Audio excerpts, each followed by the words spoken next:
Amigas y amigos, muy buenas noches. Bienvenidos a Doha, aunque nosotros nos vamos a instalar fuertemente en la Argentina.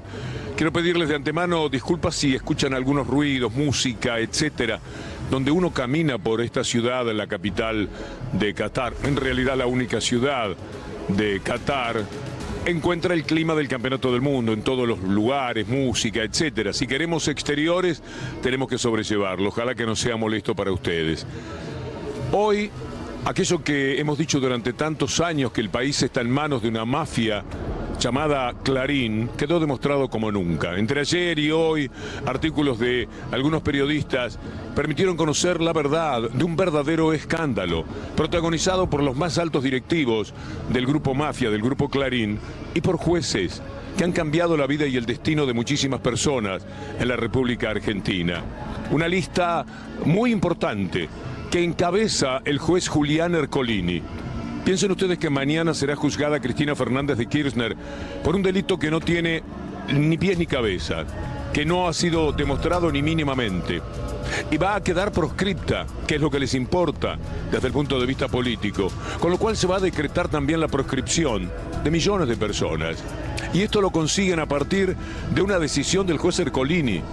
El delincuente de Ercolini, que va a quedar muy claro qué es en los audios que vamos a escuchar, es quien impulsó aquella causa que puso sobre la mesa Mauricio Macri, naturalmente a las órdenes de Héctor Mañeto. Macri llamó a Iguacel, inventaron la causa vialidad, Clarín la sostuvo mediáticamente mientras le era posible, y mañana 3 jueces de pacotilla van a entregar su fallo. Parece que no se van a animar a la asociación ilícita porque dicen, ya esto es demasiado disparatado frente a nuestros propios colegas del mundo del derecho. Van a hablar de administración fraudulenta. Ya los diarios están cubriéndose un poco, porque lo de la asociación ilícita, frente a lo que ahora sabemos en este mundo de chat de los directivos Rendo y Casel y de Ercolini y otros jueces, es como para que uno se tome el estómago de risa. No resiste el mínimo análisis. Vamos a empezar nuestro recorrido, pero siempre pensando en Ercolini como el factor fundamental de lo que mañana va a suceder cuando Jiménez Uriburu, Gorini y Basso tomen la decisión, por supuesto a nombre de Clarín, que van a tomar. Es uno de los mayores oprobios jurídicos que uno haya visto en toda su vida, pero mucho mayor todavía, a partir de escucharlo a Ercolini hablar preparando el terreno junto con los otros delincuentes del grupo para poder engañar con facturas truchas el delito de dádivas por él cometido. Ni más ni menos que eso. Empecemos con Ercolini. Buenas, ¿cómo están? Gracias, Leo. A mí se me ocurre que lo que tiene que decir es todo como sucedió. Lo único que evitaría es decir que nos llevaron en helicóptero al centro de esquí. Eso lo que podría decir que nos llevaron, no sé, camioneta o fuimos a comer un asado allá arriba, pero no en helicóptero. Y después, bueno, que hicimos cabalgata, que hicimos un picnic una tarde, que comimos allá arriba unos choripanes, que jugamos a las cartas, que jugamos al pádel 2 veces.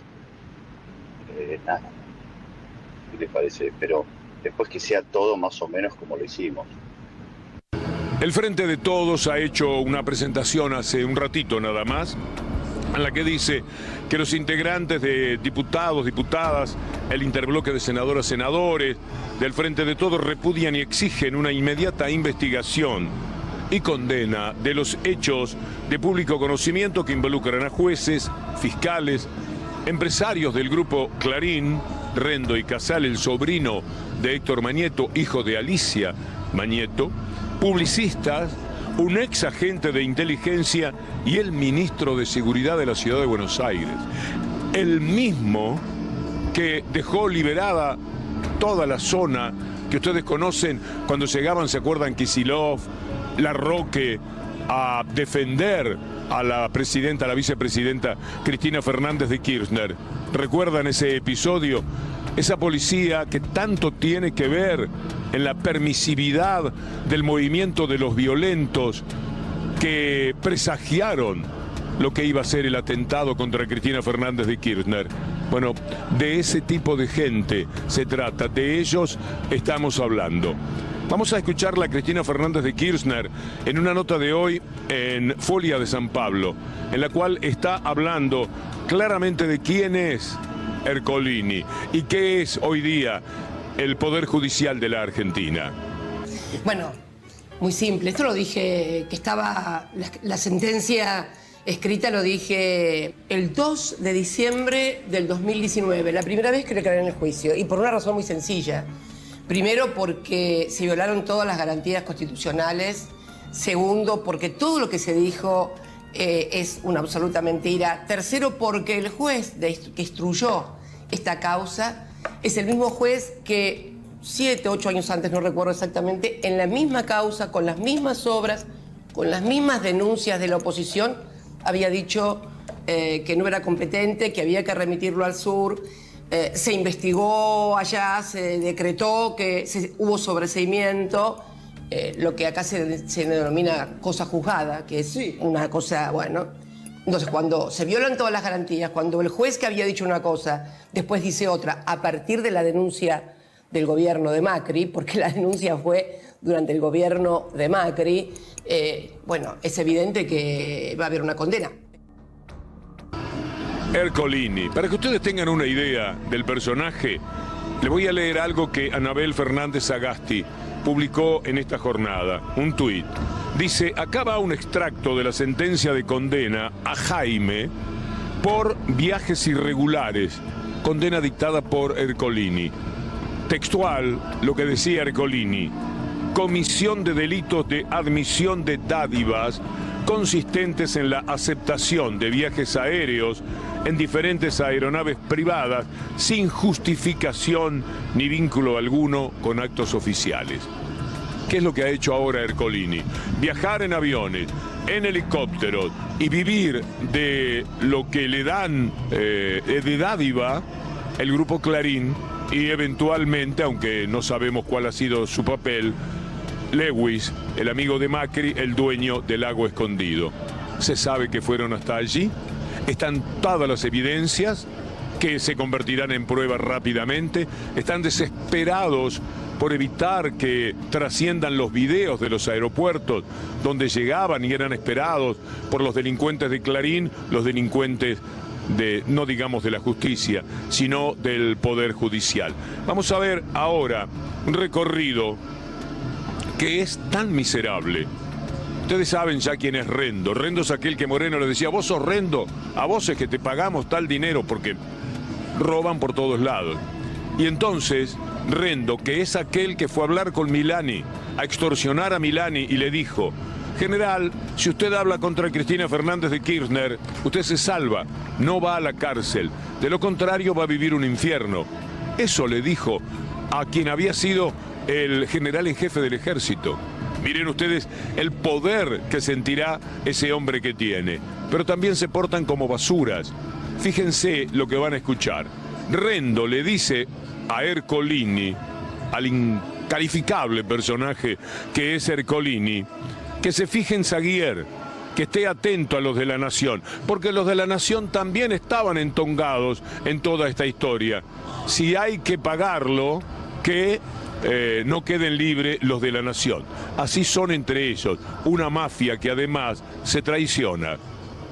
Hola, estoy en la calle, van a escuchar ruido, espero que se grabe bien. Sí, ok, con el formateo como le dice Pablo. Yo le agregaría también la frase que decíamos ayer, que o anteayer, ya perdí la cuenta, de que para confabular no hace falta ir hasta allá. Si uno quisiera confabular, confabula en un bar de Buenos Aires. Y lo segundo, si se puede, Julián, y de la forma sutil que lo puedas decir, es decirle que bueno, que gente importante de La Nación también fue ahí, ¿viste? Que no... que bueno, que vos sabés quién fue. Algo que hoy planteaba Cintia García cuando empezamos a conocer los audios era si esto estaba bien, conocerlos y compartirlos con la gente. lo habló con el doctor Slokar, uno de los hombres más importantes que hay en materia de justicia, de lo que queda en la República Argentina, hombre de casación, el cual dijo que es como dijo Cintia. Vamos a escuchar la pregunta y la respuesta, porque algunos medios poco se atajan, uno no sabe por qué, no Clarín y Nación, que no dicen nada porque son mafia, pero otros que no tienen para nada ese perfil, igual señalan que como se trata de escuchas ilegales o algo por el estilo, no tendrían que llegar a conocimiento de la gente. Caramba, con todo lo que han hecho antes ellos con las escuchas ilegales. Pero además hay una justificación. Esto es de un enorme interés para ustedes, para nosotros, para la vida del país, para la propia democracia. Esto es muy importante, adquiere el valor de los Wikileaks de Julian Assange en términos más criollos, pero es exactamente lo mismo. De todas formas, escuchemos a Cintia García y el doctor Slokar. Algunos medios están diciendo que no van a dar a conocer este entramado porque tiene un origen ilegal, que es el hackeo. Ahí hay un tema, me parece a mí, porque digamos con ese criterio no se podrán dar a la luz ni Wikileaks, ni Panama Papers, ni Pandora Papers. O sea, la ilegalidad del hackeo no hace al interés público que justifica la difusión de esta información. Lo dijiste vos, exactamente es eso, interés público a partir de un hecho noticiable, independientemente de la procedencia regular o no que tenga esta información. Hoy apareció Marcelo D'Alessandro, el hombre de la seguridad de la ciudad de Buenos Aires. Zonas liberadas, presión y mafia. Lo van a escuchar ustedes hablar de José Glinsky, de la PSA. Ellos creen que Glinsky está involucrado en esto que se conoció. Que la lista de pasajeros a la casa de Luis, llevados por Clarín, se corresponde con lo que Glinsky fue capaz de entregarle por abajo de la puerta a alguien. Ellos están acostumbrados a pasar, dicen, por debajo de la puerta denuncias. Verbigracia Stornelli. Pero parece que no es el caso. Quisimos hablar con Glinsky por radio esta mañana, pidió disculpas que no, por lo menos no todavía. Porque cada uno de ellos está tratando de saber hasta dónde llegan. Marcelo D'Alessandro capaz de cualquier cosa. Él mismo está hablando de esta manera de quien dirige la PSA. ¿Qué tal? ¿Cómo andan? Sí, yo estoy de acuerdo y haría mucho hincapié en el tema del espionaje, porque inclusive le diría lo que yo creo que es verdad, ¿no? Los tipos de la PSA de Bariloche, no sé cuánto conocimiento tienen de nosotros, con lo cual hay una clara orden de seguir por lo menos a ciertas personas o a nosotros, a ver en función de lo que hacen. Yo haría mucho hincapié en el tema del espionaje y la gravedad de lo que esto realmente significa, sin dar demasiado detalle. Me gustó lo que dijo Leo Bergot, porque hay gente que ni siquiera nos conocíamos, y eso es verdad también, que nos subimos a último momento. Ahora lean este chat, ustedes ahí directamente, de D'Alessandro. El chat y a continuación el tweet que él publica. Tal como anunciaba que iban a salir a mentir, que esto era una operación, si era necesario, si se sabía todo, lo del viaje, lo del grupo que estaban integrando, pues entonces lo que iban a hacer era aprovechar el poder de la mafia de Mañeto, de Clarín, de Casel, de Rendo y de toda la runfla, para salir a decir que esto era un invento del kirchnerismo. Mire, lea el tuit de hoy de D'Alessandro. Otra vez la mafia kirchnerista en su máxima expresión, financiando una operación y bla, bla, bla, bla. Siempre la misma historia. Y ahora quiero que escuche a Pablo Lloradola, o Yaradola. Es hombre de la justicia en lo penal constitucional, en lo penal económico. Imagine usted en qué manos estamos. Y verá que en el armado que estaban haciendo, uno decía, che, tenemos que buscar facturas truchas. El otro decía, no, vamos a decir que nos quedamos en la casa de un amigo. Dentro de un mes, vamos a la casa de ese amigo, nos tomamos una fotografía y decimos que es la de ahora, para que nadie diga que nosotros estuvimos invitados por Clarín, en la casa de Lewis o donde sea. Estos son capaces de armar, y verá usted todavía cosas peores, jueces y fiscales de la nación. Estamos en las peores manos, una banda de delincuentes, de sinvergüenzas que se traicionan entre ellos y que por suerte lo hacen, porque de otra manera jamás hubiéramos conocido estas verdades. Y estoy de acuerdo con Leo, que hay que decir esto, que en definitiva el espionaje lo que hizo es adentrarse en la vida privada y que no es necesario, porque esto daría pie, como dice Leo, a explicar cualquiera de los actos nuestros privados, que nada tienen que ver con la función, que es todo disparatado eso que se dijo, que uno fue ahí a reunirse para hablar o para conspirar y tal cosa. Estoy de acuerdo. Y que nada, que es un lugar que alberga gente y que cada uno se pagó de su bolsillo de los servicios y lo que consumió y tal. Me parece que no está mal y no sé qué piensan ustedes. Quizá Paz, que es una mina, parecería, hasta donde la pude tratar, centrada y que escribe en La Nación, quizás sea una persona que puede empezar a instalar esta verdad de nuestra parte. Por vez primera, queda expuesta ante nosotros con enorme contundencia el modo que ciertas corporaciones operan sobre funcionarios, jueces y fiscales, procurando de ellos favores que, en muchos casos, buscan ventajas indebidas, mientras que en otros simplemente propician la persecución de aquellos que los enfrentan. Todo parece indicar que ha quedado al descubierto, una vez más, el deterioro de la calidad institucional en que han incurrido algunos jueces, fiscales, exfuncionarios y empresarios. Todos ellos involucrados en un perverso juego de cohechos que afectan gravemente el buen funcionamiento del Estado y en particular de la Administración de Justicia. La situación más irritativa se plantea cuando uno piensa en Julián Ercolini, porque el daño que ese hombre ha hecho es inconmensurable. Ercolini es el que le perdonó a Héctor Mañeto todo en Papel Prensa. No se animó a llamarlo, es un empleado de Mañeto. Mañeto no podía ir fundamentalmente porque si le querían tomar las huellas de los dedos estaban ensangrentadas con la historia de Papel Prensa. Y Ercolini ni siquiera lo llamó y por el contrario hizo todo lo posible por seducir a Mañeto para que echaran a Freiler, al camarista Freiler, porque a Ercolini le molestaba que Freire dijera que había que investigar como un delito de lesa humanidad lo que había sucedido con Papel Prensa.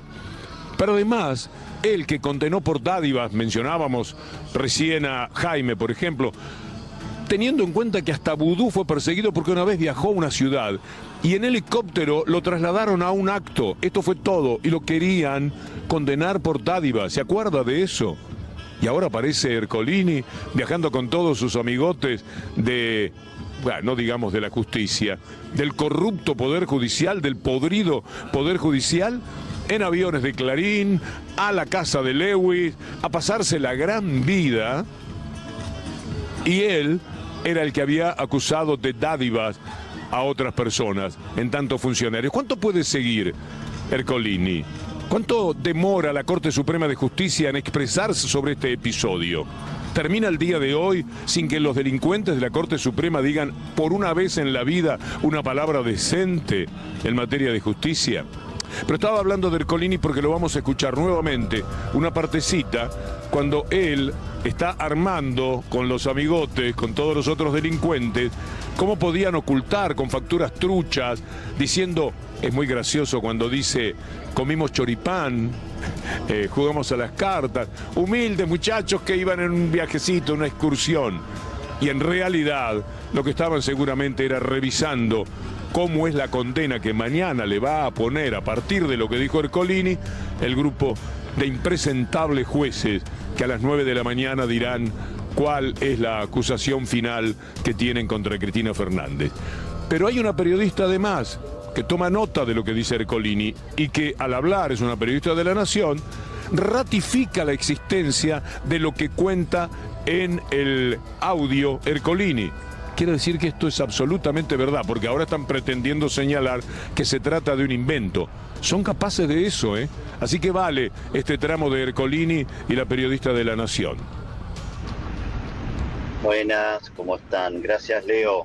A mí se me ocurre que lo que tiene que decir es todo como sucedió. Lo único que evitaría es decir que nos llevaron en helicóptero al centro de esquí. Eso lo que podría decir que nos llevaron, no sé, camioneta o fuimos a comer un asado allá arriba, pero no en helicóptero. Y después, bueno, que hicimos cabalgata, que hicimos un picnic una tarde, que comimos allá arriba unos choripanes, que jugamos a las cartas, que jugamos al pádel 2 veces. Nada, ¿qué les parece? Pero después que sea todo más o menos como lo hicimos. Y Ercolini cuenta que yo lo llamé para chequear qué es lo que había pasado. Entonces dice, bueno, tal vez puedo atenderla y hablar con ella. Hay cosas de estas que están en audio incluso, ¿no? Y es la voz de Ercolini. Entonces, y dice, bueno, pero tenemos que tener bien cerrada la historia. Entonces empiezan a hablar de cómo construir una historia que fuera verosímil para mí, para decir su versión con cosas que, de acuerdo con lo que surge de los audios, son mentiras. Efectivamente, Ercolini habla conmigo y después cuenta la conversación. Lo que buscaba Ercolini era convencerme a mí de toda su versión para que yo fuera, dice uno de ellos, vocera involuntaria de la versión de estos. Bueno, finalmente yo vocera involuntaria, agradablemente, por suerte no fui, porque yo no le publiqué toda esta versión de este tema, pero bueno, a mí hay partes que me constan, porque escucho la voz de Ercolini contando partes de conversación. Pero vos venías cubriendo el tema, ¿no? Estuvo conmigo, no. Sí, puede ser lo de Paz, que pueda ser una vocera, pero hay que organizar bien el discurso, es decir, quiénes estaban, cómo se organizó, cómo se gestó, cómo conseguimos viajar en un avión privado, etcétera, etcétera. Entonces, un poco tendríamos que eso dejarlo bien clarito antes de largar la noticia. En toda esta historia, vale muchísimo la pena conocer el poder de Clarín cuando habla de fabricar algo sobre la persona que sea, si les da contra. En este caso se trata de José Glinsky, de la PSA. Como les dije, hoy intentamos hablar con él en la radio y no es factible. Este hombre no sabe con qué le van a salir, de qué manera lo van a perseguir. Estamos hablando de la mafia diabólica de Clarín. Son capaces de todo. Entonces, Pablo Casey, lo van a escuchar ahora, sobrino de Mañeto, se expresa de esta manera. Ahí yo le dije que no se haga el vivo el tipo y que elija para dónde quiere patear, porque si da las cámaras que se olvide de todo. Que si no da las cámaras, obviamente se lo mandé a decir a través de una persona, ¿no? Que si no da las cámaras nos podemos sentar a charlar, pero que nosotros queremos saber quién fue el tipo que sacó la foto de la planilla. Y él dice que tiene filmado por las cámaras de ahí quién fue el que le sacó la foto de las planillas.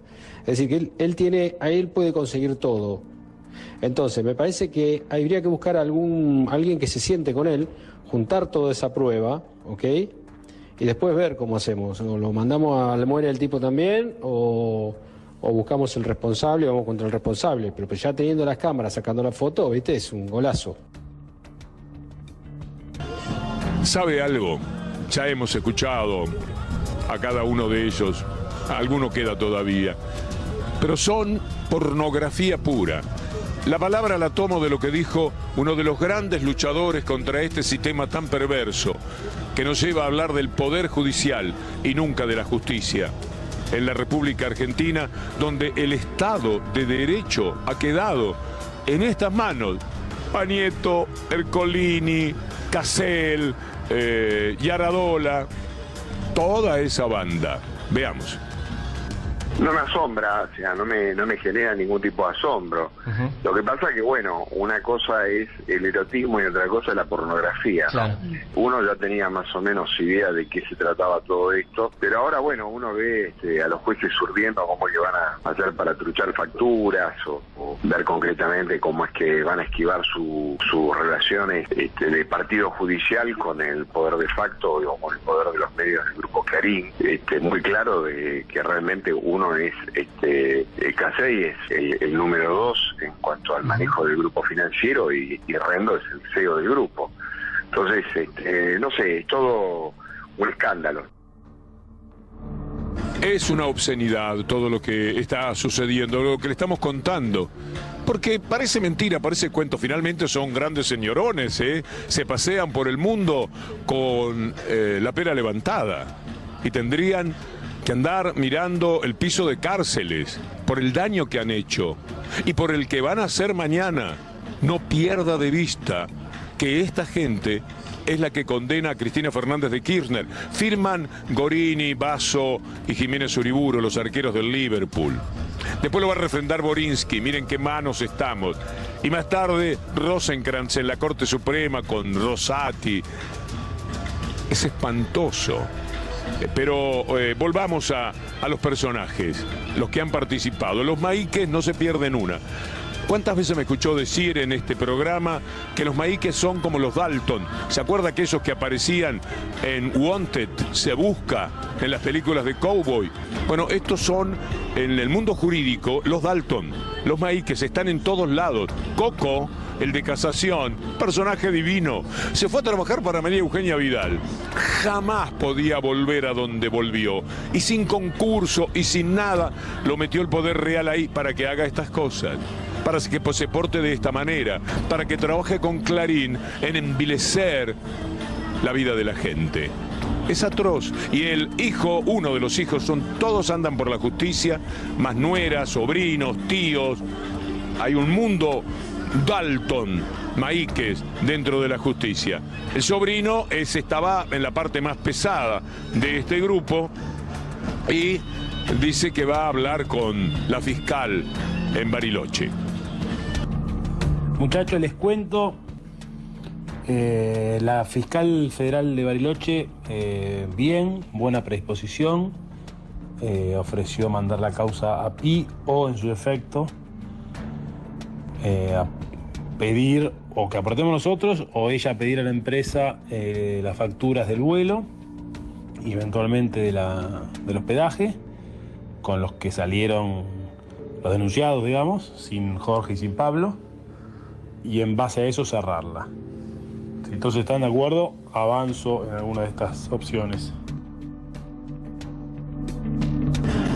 Maíques hablando con la fiscal, haciéndolo todo.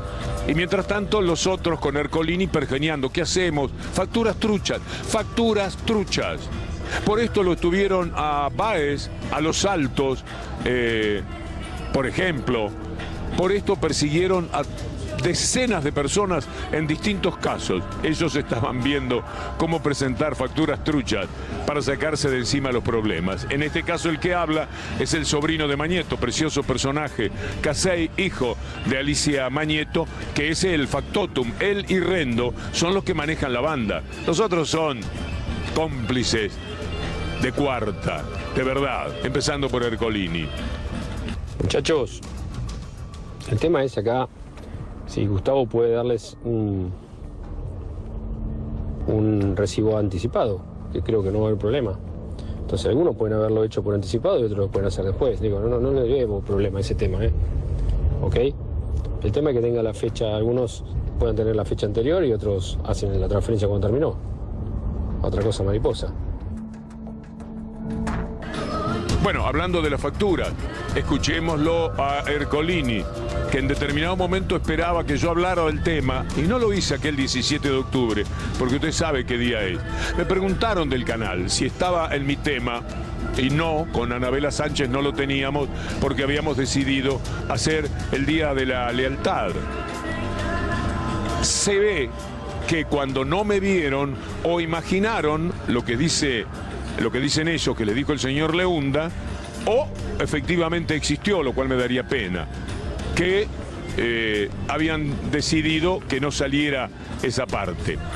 No es el tema más importante porque de Clarín hablo todos los días. Si no era ese día, lo haría al día siguiente, a la semana siguiente, el resto de la vida. Si estamos hablando de la peor mafia en la conducción del país. Escúchelo a Ercolini con el tema de las facturas truchas. Muchachos, ¿cómo están? Bueno, si yo estoy de acuerdo también, para mí lo ideal sería que la mina pida, no que nos presentemos, porque si no nos terminamos presentando como si fuéramos unos imputados, que es una locura. Que la mina le pida Flaizar. Simplemente, si existió ese vuelo y eventualmente lista de pasajeros y constancias, y que manden facturas. Las constancias son las facturas, porque no pida facturas, sino que pida constancias. Y más o menos lo mismo que pida a Lago Escondido. Con eso se descarta cualquier posibilidad de dádiva, y después es todo un blef y se cierra y chau. Me parece que lo mejor es que la cierre la mina de allá. El denunciante, o sea, no tiene ninguna legitimidad para ser querellante, con lo cual no va a poder ser querellante ni apelar. Después obviamente hay que hablar también con la jueza de allá para que tenga presente esta situación y chau. ¿Han cometido delitos estos personajes? Sí. Entre otros, ahora pueden hablar de asociación ilícita, ¿o no lo es? Una asociación ilícita nace para cometer determinado tipo de delitos sin especificar cuáles. Esto es lo que han hecho Ercolini, Casel, los jueces particularmente, Yaradola y Casais. Lo que han hecho es participar de una asociación ilícita. Esto es lo que dice Dalbón cuando menciona que seguramente hay delitos. Vos dijiste que no hay delito, yo todavía preferiría que la justicia lo decida, sí, a un juez federal como Julián Ercolini, a algunas otras personas del gobierno de Rodríguez Larreta. ¿Vos querés testigos? Sí, hay un piloto que lo llevó en un avión privado al Lago Escondido. Hay otro piloto que lo llevó en el helicóptero y estaban muy preocupados por conseguir facturas postdatadas para ver cómo justificaban algo que se llama dádiva, que es evidentemente tratar de llevar a algún juez, a algún fiscal a un lugar para tener una charla cuando no corresponde. Y si en realidad corresponde, se lo invita formalmente y no hay ningún tipo de inconveniente en esos audios. Pero yo dije que hay un juez federal, que hay empleados y funcionarios del gobierno de Rodríguez Larreta, que los han invitado en un avión privado al Lago Escondido con Joel Lewis. Me parece que es algo que le interesa y le debería interesar a la sociedad, con qué dinero están moviendo jueces federales de un lado al otro, ¿no? También hay gente que le puede interesar, que un juez que instruyó la causa, por ejemplo, algunas de las causas de Cristina, no muchas, pero la de Papel Prensa, que había un hombre de Clarín, que es el medio hegemónico más fuerte que tiene la Argentina, y estaba en ese avión. Y el juez Ercolini estaba en ese avión, que fue el que sobreselló Papel Prensa a Mañeto. Me parece que son cosas que no son pavadas y que hay que decirlas. He resuelto instruir al ministro de Justicia a presentarse ante el Ministerio Público Fiscal a fin de solicitar que se investigue penalmente los hechos relacionados al viaje en cuestión y en especial los relacionados a su financiamiento. También he instruido al representante del Poder Ejecutivo ante el Consejo de la Magistratura para que solicite la apertura de un sumario ante la Comisión de Disciplina para investigar la conducta de los magistrados federales. He solicitado al bloque de legisladores del Frente de Todos de la Ciudad de Buenos Aires que evalúe la conducta de los funcionarios de ese distrito que están involucrados y, de corresponder, presenten el juicio político que corresponda.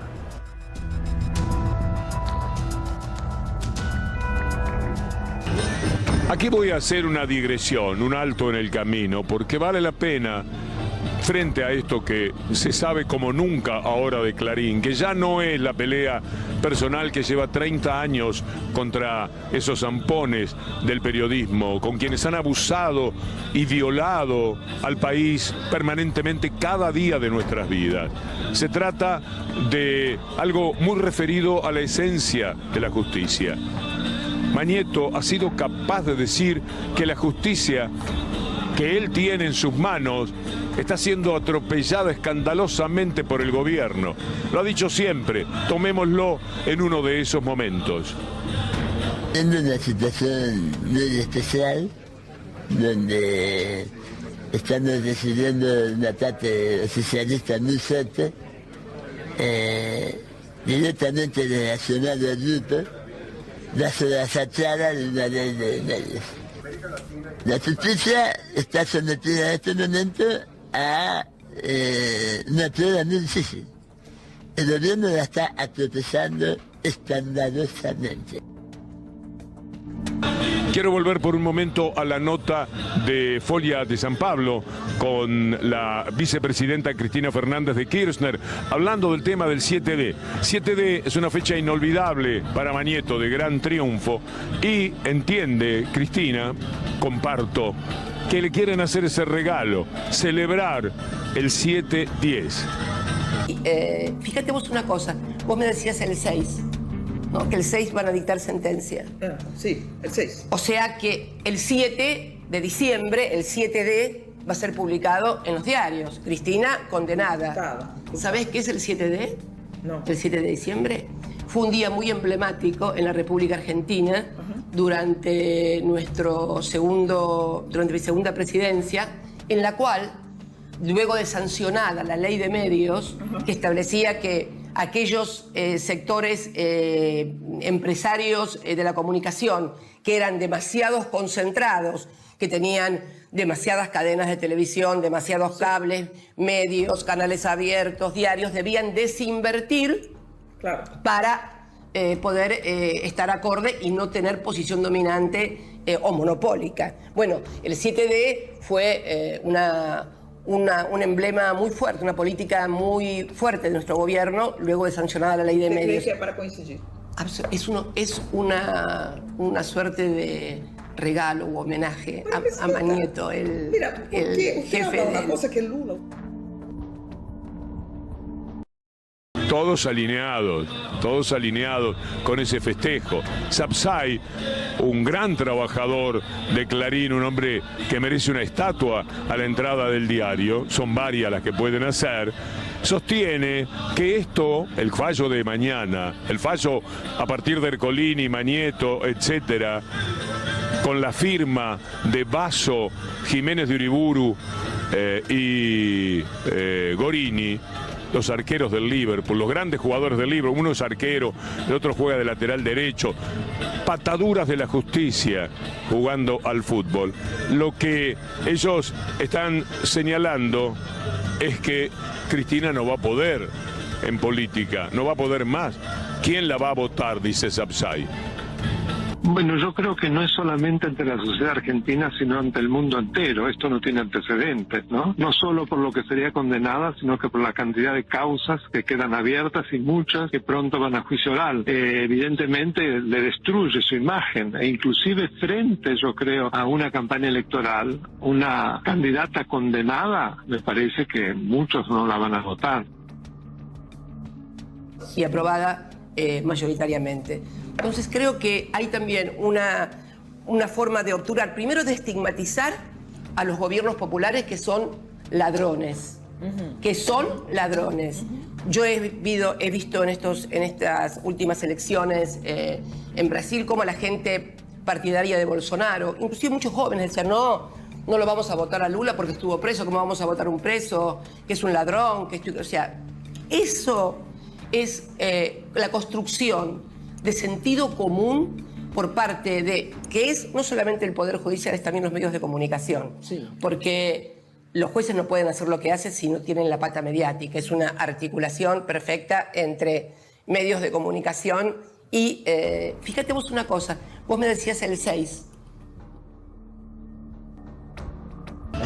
Quiero ser un lugar para un luchador por la justicia que honra al país y al Estado de Derecho. El doctor Zaffaroni, diciéndonos cómo empieza toda esta historia. Creo que el punto de degradación, empieza, ese punto de inflexión, diría, se da cuando los medios hegemónicos se confrontan. Es decir, si lo tendría que decir claro, cuando interviene Clarín y el conflicto que se va produciendo. Es a partir de ese momento... ¿Con la discusión de la ley de medios? Con la discusión de la ley de medios, exactamente. Sí.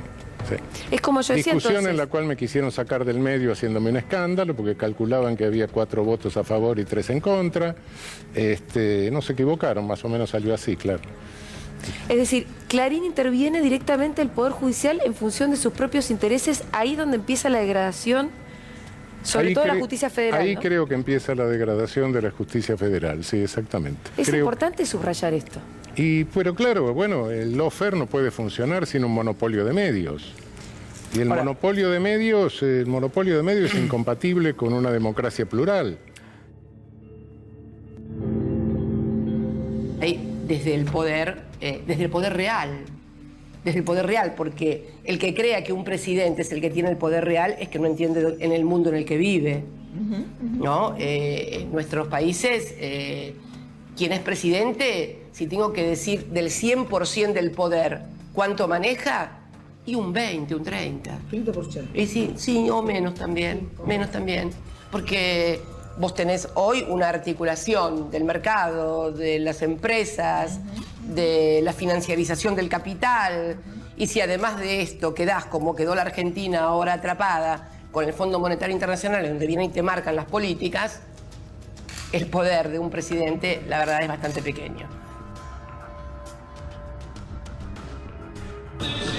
Coherentemente con esto, y como dice la vicepresidenta, la causa vialidad ya tiene su fallo escrito y lo vamos a conocer mañana.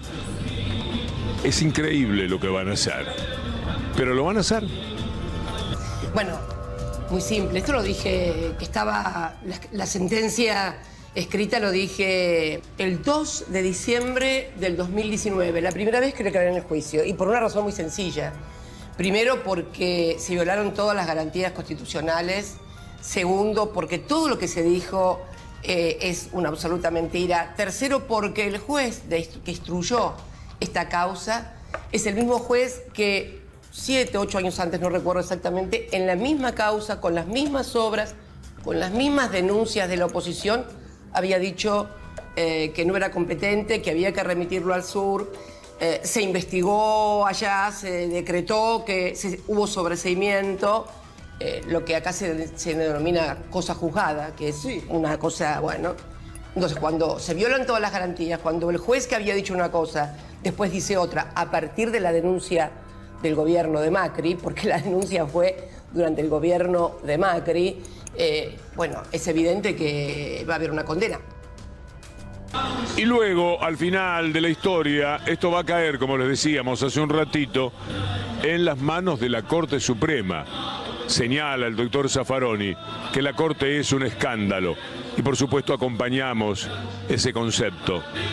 Tenemos un escándalo ya mayor que abarca todo el Poder Judicial. Una Corte Suprema que resuelve clases presenciales sin peritajes, que después se apodera del Consejo de la Magistratura después de 15 años, declarando la inconstitucionalidad de una configuración del Consejo de la Magistratura, pero además le da, hace renacer la vigencia de leyes derogadas por el Congreso.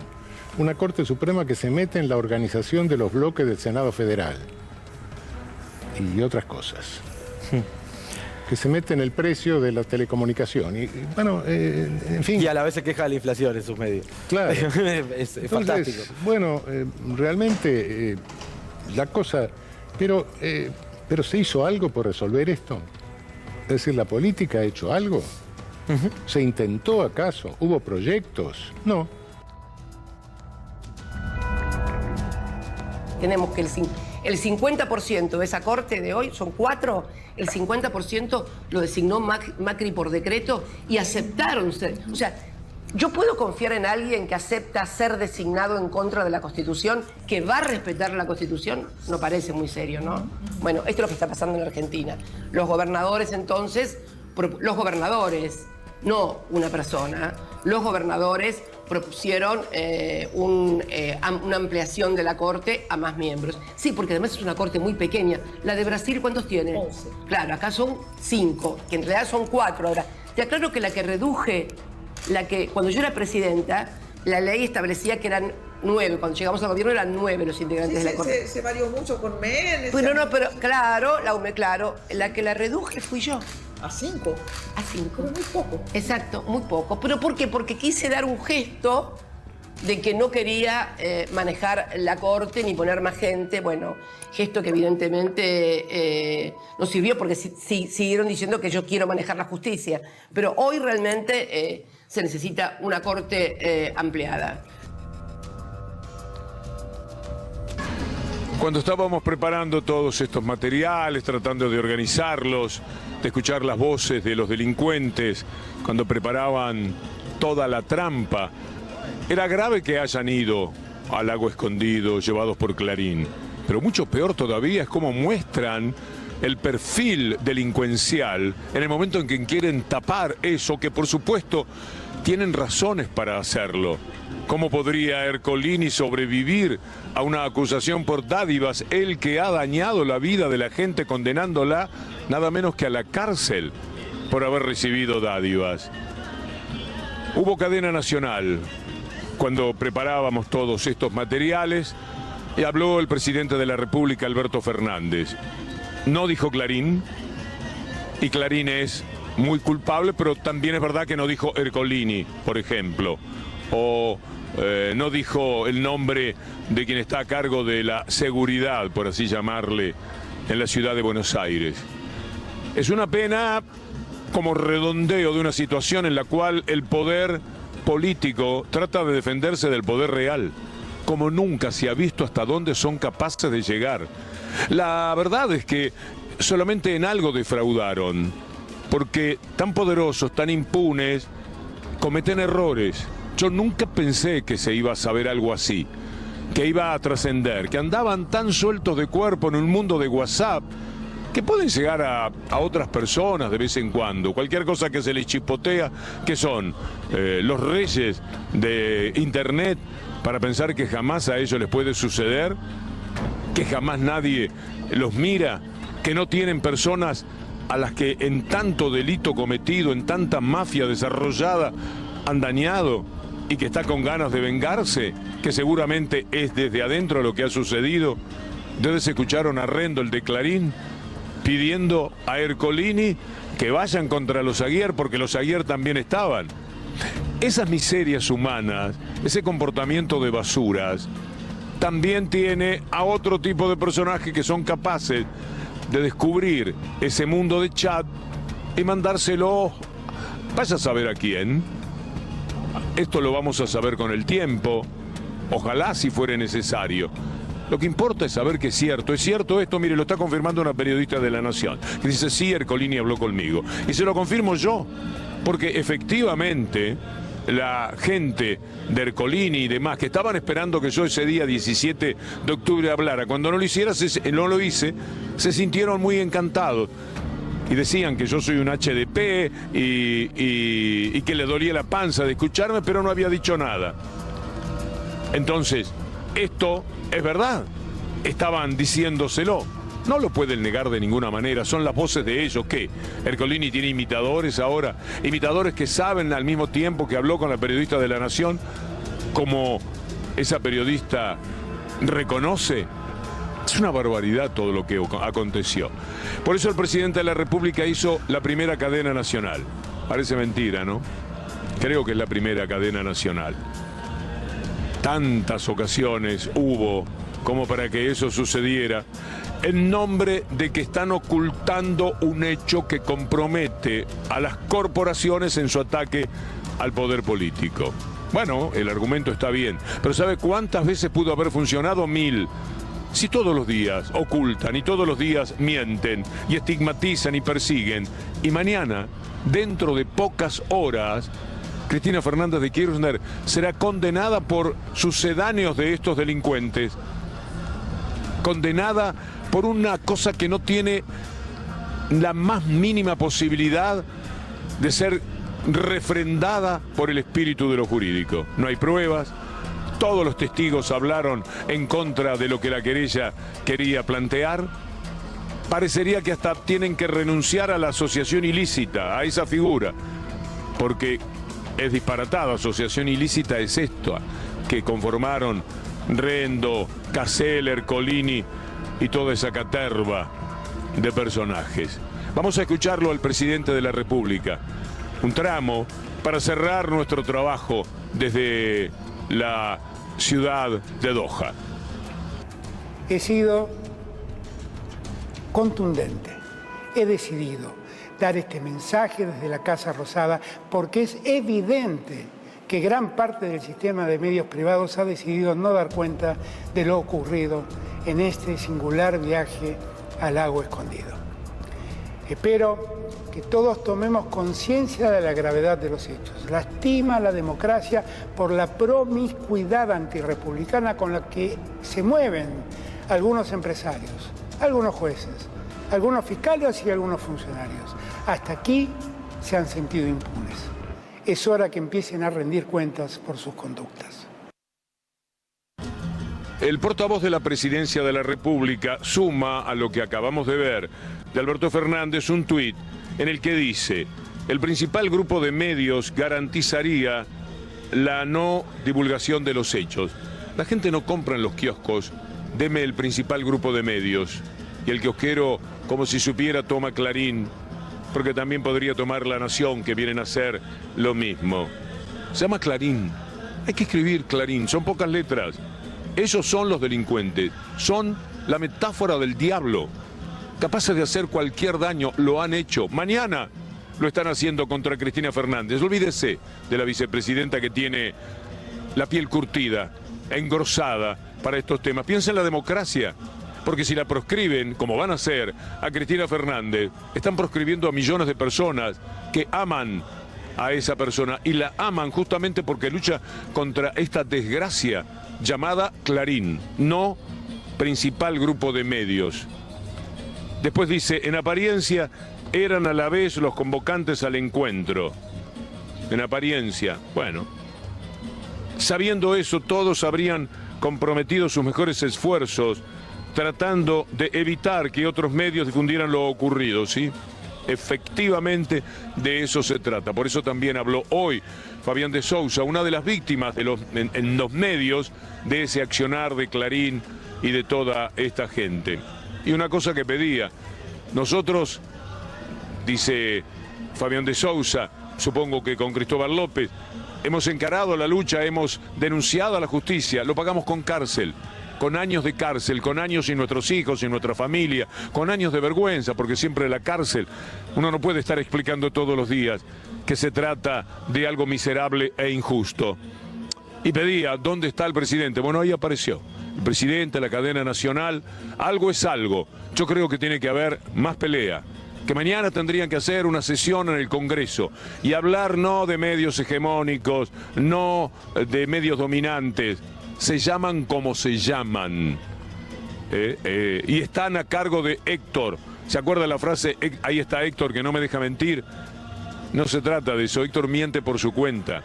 No necesita corregir o cubrir las mentiras de otros, las eventuales mentiras de otros. Llegamos al final de nuestro trabajo con la esperanza de que mañana sea un nuevo día, un día que ilumine a la justicia de la Argentina. No por el fallo, que seguramente será tan oscuro como el Hades, el infierno, pero sí por lo que significará en el conocimiento y la lucidez de la gente tomar de esa fuente la capacidad para luchar contra estos dementes que han hecho posible para apropiarse de un país todo tipo de injusticias cada día de nuestras vidas. Buena selección, buenas noches.